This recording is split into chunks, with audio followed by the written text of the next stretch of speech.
So as I set the handles or pulls for the miter saw station, I went and spent a few bucks on the True Position hardware installation jig.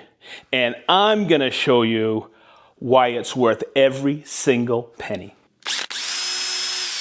I selected these pulls because they're close to the ones I've had for 17 years on my uppers that I built.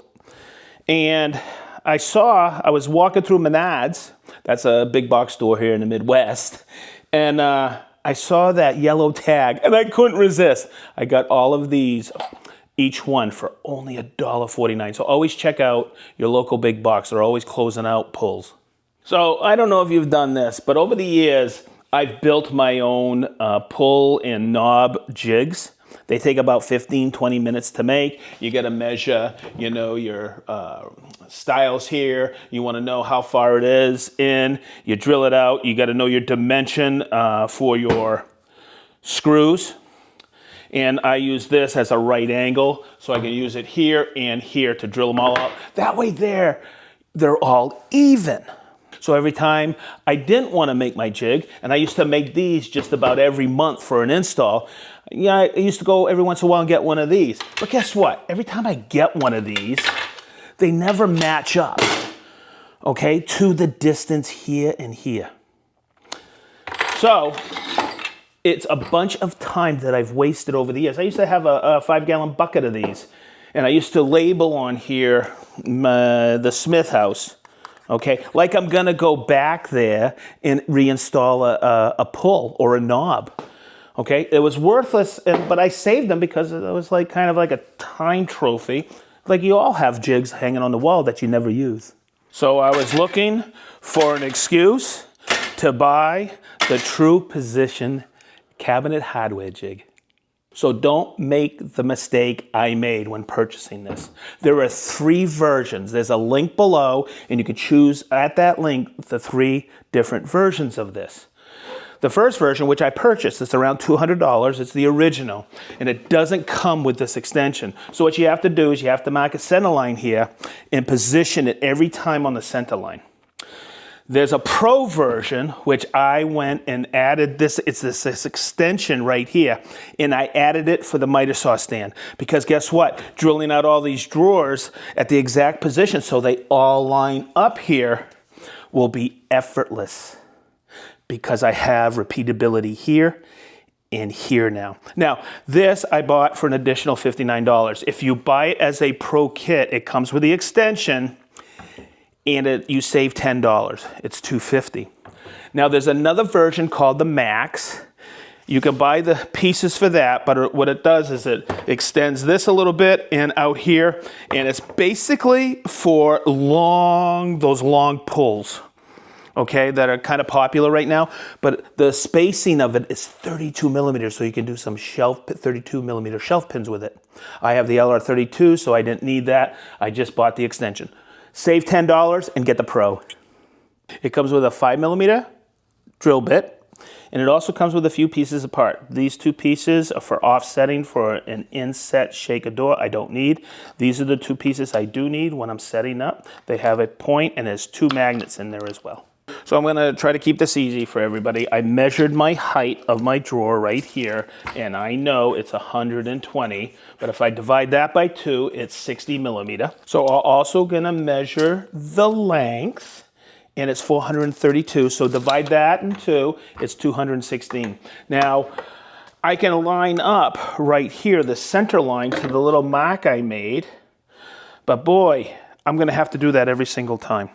But a quicker way for me to set this up is I take those 2 pins that have that little point, I bring it in like this, and I just want to make sure you understand, these are milled at very tight tolerances. So to get a rough, I wish these were self-centering, but they're not, but to get a rough adjustment, I go like this, and then I can move my scales and divide and get it right onto the center line. So when I bring it back and forth, and you want to make sure that this line reads the same as this one, that's the perfect distance. Tighten these up, and you got it. And I believe mine comes to the distance 38 and 38. This is so easy to set up with those centering pins. So we have our spacing for our pulls. Now let's do a little bit of division. What's half of 120? 60. So I'm going to take this lip, bring it down to 60. So this is the original. And the first bank I did just like this, and I drilled it out. And then I went to go do the next one, and guess what? I didn't have repeatability. So I went and just got the extension.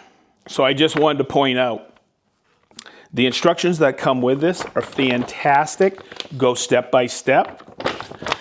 And I needed it for the Pro extension. So the way this feeds on, you have this, and you line it up with the 5-inch mark.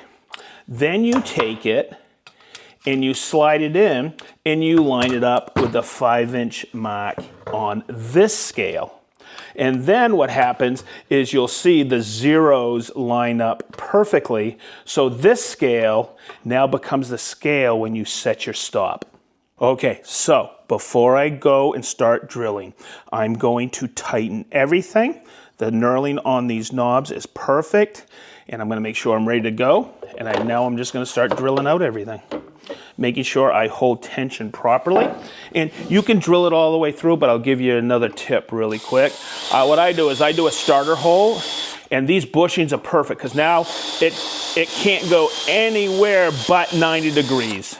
So what I like to do is just grab a scrap piece of plywood, and now I'm going to drill all the way through. That way there, that acts as a backer board, so eliminates quite a bit of the tear out. So we have that done. Look how easy this is. I don't even have to eyeball it. I just take it and do the next one.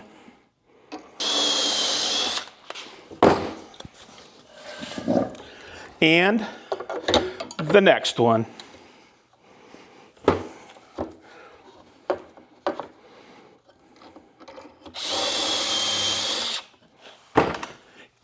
It speeds up the whole operation with extreme accuracy.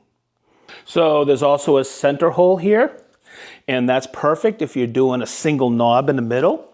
You can also adjust it like this and bring it in and do all your door handles. So it's quite a versatile jig, and it's the only one you'll ever need in the shop.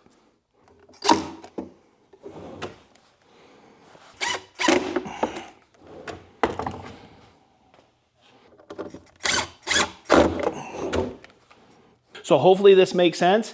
The whole top row is perfectly in line, and the whole center roll is perfectly in line. It's effortless and time-saving with the true position jig instead of making a boatload of these. So, as we always say in the SedgeTool shop, be positive, stay sharp, and we mean wicked sharp.